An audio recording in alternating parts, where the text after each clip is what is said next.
Are there things in your last relationship or things in a past relationship that you know you did wrong? Things that if you could have done them over again, you'd change them? I know I have a lot of things. I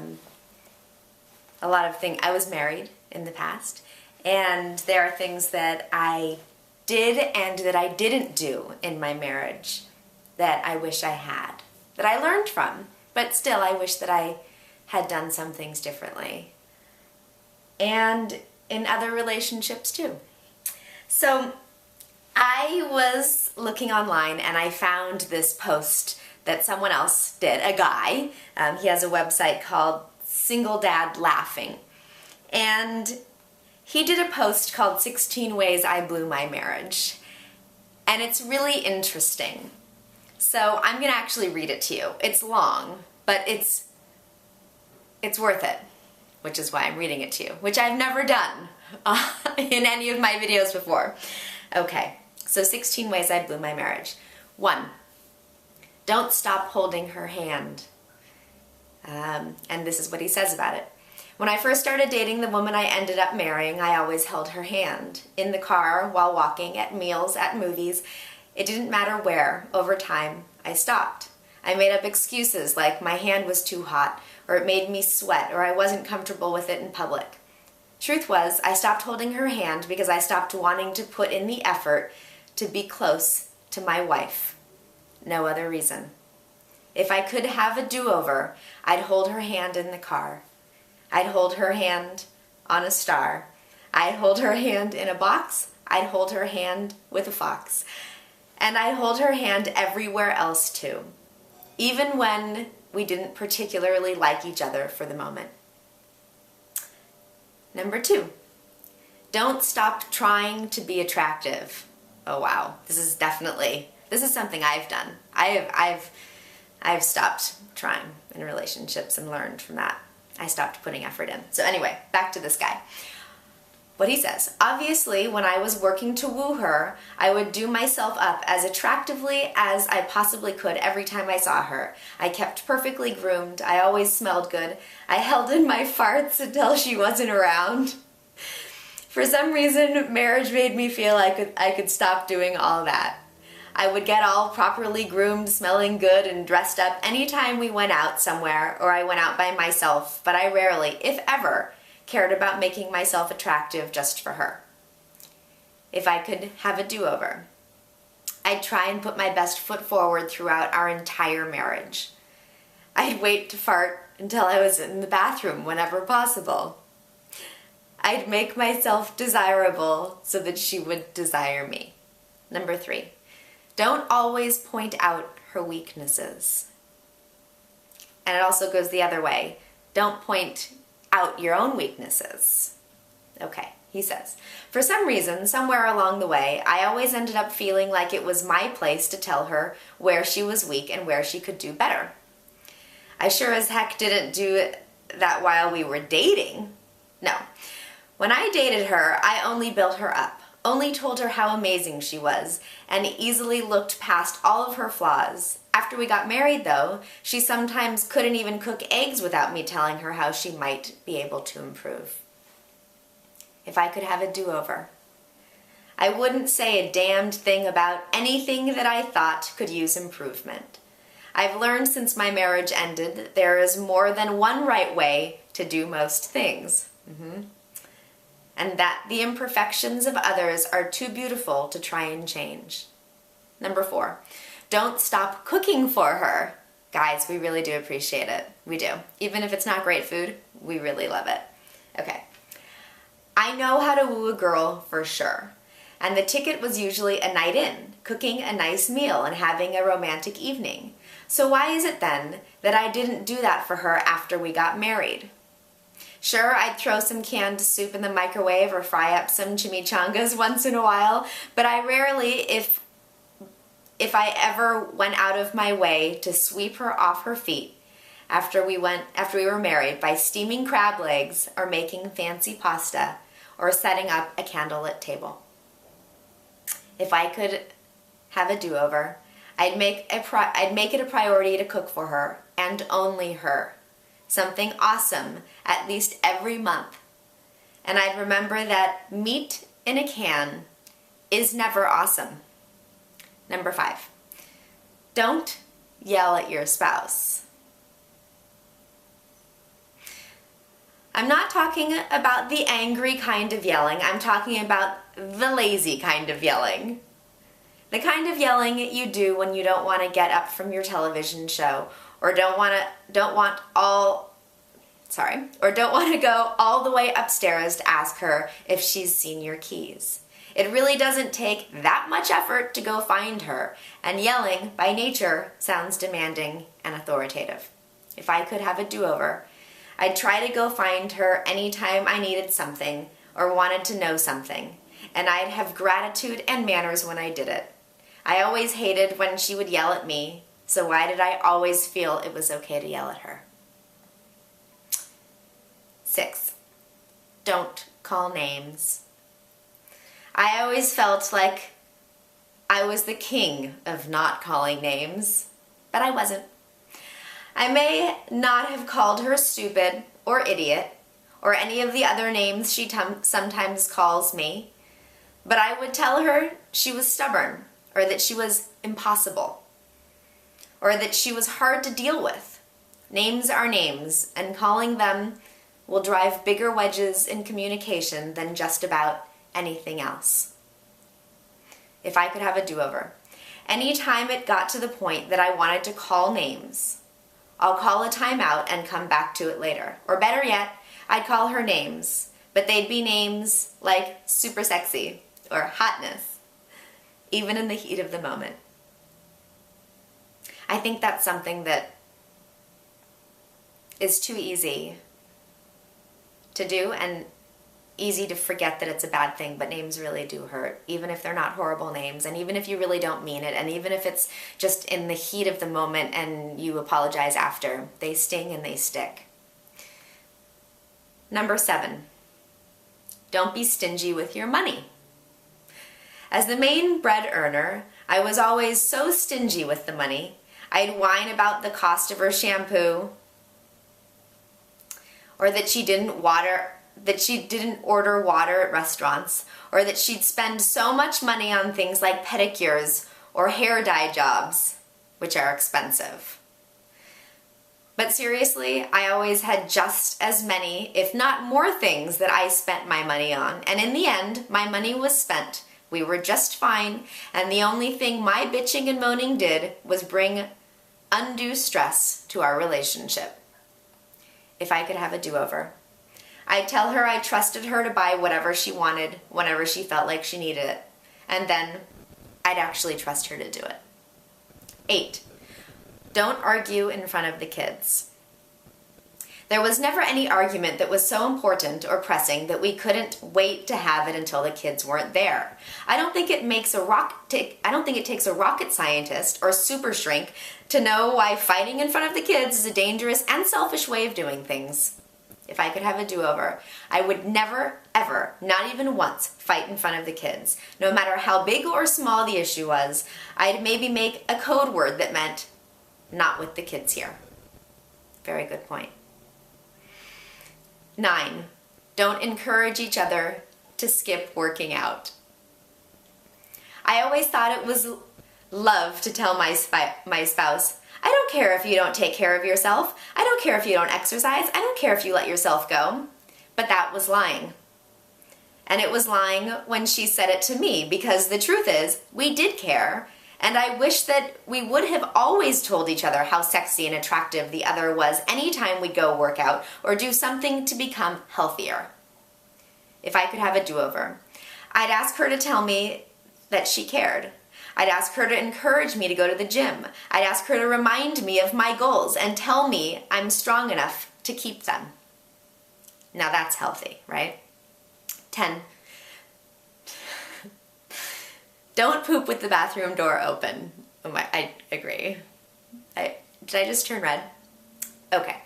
I don't know why, but at some point I started thinking it was okay to poop with the bathroom door open, and so did she. First of all, it's gross. Second of all, it stinks everything up. Third of all, there is literally no way to make pooping attractive, which means that every time she saw me do it, she, at least in some little way, would have thought I was less attractive. If I could have a do-over, I'd shut the damn door and poop in private.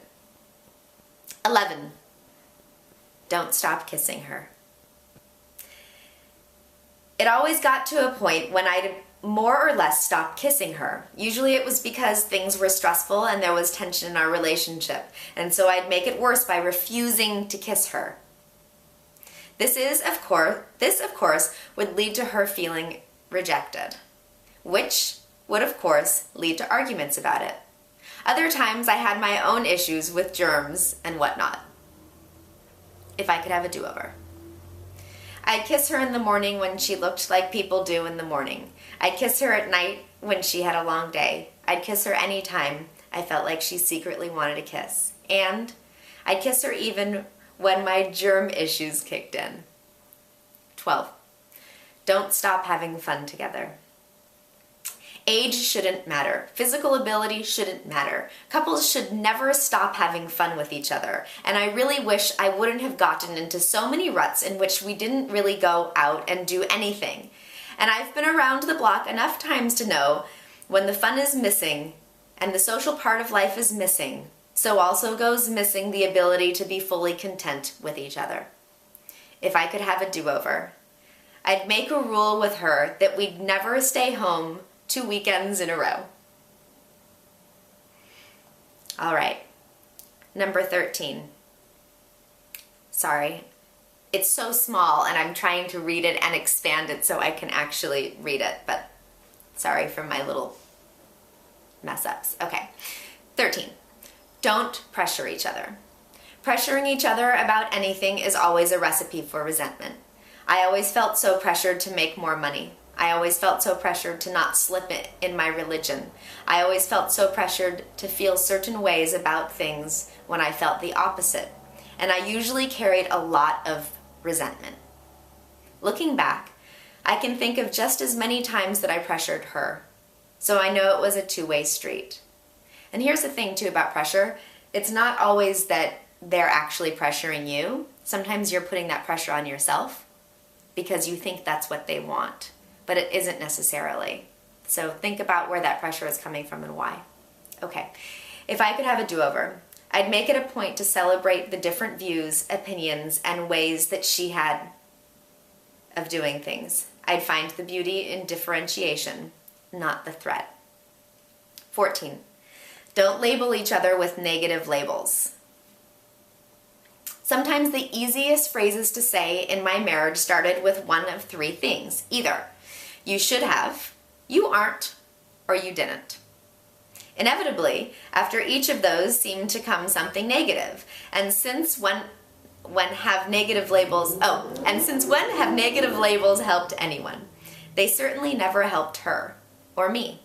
Instead, they seemed to make the action that sparked the label worse in big ways. If I could have a do-over, I would learn to stop myself before saying any of those phrases, and then I'd switch them out for positive labels. Instead of you should have, I'd say you are great at. Instead of saying you aren't, I'd say you are. Instead of saying you didn't, I'd say you did. And then I'd follow it up with something positive. It's also similar with arguments or when you're trying to express himself. I feel like oftentimes you say, you did this to me, you did that to me. And that's not as effective as saying, it makes me feel sad when, or it hurts me when, or it makes me feel loved when. Instead of putting blame, you put it into emotion, which is a much healthier way to do it. And generally has a better turnout. Okay, 15. Don't skip out on things that are important to her. It was so easy in marriage to veto so many of the things she enjoyed doing. My reasoning? We can find things we both enjoy. That's lame. There will always be things she enjoys that I will never enjoy, and that's no reason not to support her in them. Sometimes the only thing she needs is to know that I'm there. if I could have a do-over, I'd attend many more of the events that she invited me to. I would actively participate and not tell all the reasons why I'd do it differently, or how it could be better or more fun, or time better spent. 16, this is the last one. Don't emotionally distance yourself after a fight. I never got to experience the power of make-up sex because anytime my wife was mean or we got in a fight, I'd completely distance myself from her, usually for several days. Communication would shut down and I'd avoid contact at all cost. This never let things get worked out, and eventually, after it had happened enough times, I'd explode unnecessarily. If I could have a do-over, I'd let myself communicate my emotions and feelings more often. I'd make sure that she knew I still loved her anytime we had an ugly bout. Sure, we'd give each other some distance, but not days of distance. And I'd like to add to that, it's not just emotionally distancing yourself after a fight, it's emotionally distancing yourself in general. If you're stressed at work, if there's a lot going on, if you're having a hard time, a lot of guys and women go inside and shut everyone else out, when what you're doing is, well, first of all, you're putting yourself in a hole, and maybe that's what you feel you need to do, but your partner can actually help you. Your partner can refuel you. Your partner can revitalize your spirit, revitalize your energy, and just be there. Just be there, even just for you to vent and say, I'm having a hard day and this is what's happening, or I'm so stressed and this is what's happening. But it also takes communication with the partner to say, I don't need you to fix it, or I need just for a little while for you to understand that I'm in a really bad or difficult place, and it would help me so much if you would just be there for me. And I know I'm being so selfish right now, and I'm sorry. I don't mean to be selfish, but your support means so much to me, and just being there for me is what I need badly, because I'm barely getting through this on my own, and I promise things will change as soon as I do. Having that conversation, having communication is essential, because when you emotionally shut off, or when you emotionally distance yourself, it can result in a lot of things. One, it can result in your partner doing the exact same thing back at you, mirroring back at you. It can also cause resentment, it can cause fights, it can cause nitpicking, it can cause a feeling of rejection, of not knowing why you're being shut out. Is he having an affair? Does he not love me anymore? So just remembering that you're on the same team, and that you're partners, and that what you do when you're on the same team is you're there for each other. Even if, you can't actually go to bat for him or her, just be there. Because that emotional distance is very, very painful, and it's very lonely. So, I got a lot out of that article. I hope you did too. And I'd love to know what things you realize you should have or could have done differently in your marriage or your relationships, and if you had a do-over, what that would be. Because the fact is that even bad times, breakups, heartbreaks, losing a job, anything bad, it doesn't just have to be bad. You can sit there and look at it and think, okay, well, what's my takeaway? What's the upside? What did I learn? What's the benefit of this bummer? And then take that lesson and apply it to the next experience, making it so that you truly are stronger and better because of what happened. There's a saying that, I don't remember what it is exactly, but good judgment oftentimes comes from previous experiences of bad judgment. And that's because good judgment comes from experience, from experience-based knowledge. Well, where'd you get that knowledge and that experience? probably a few mess ups.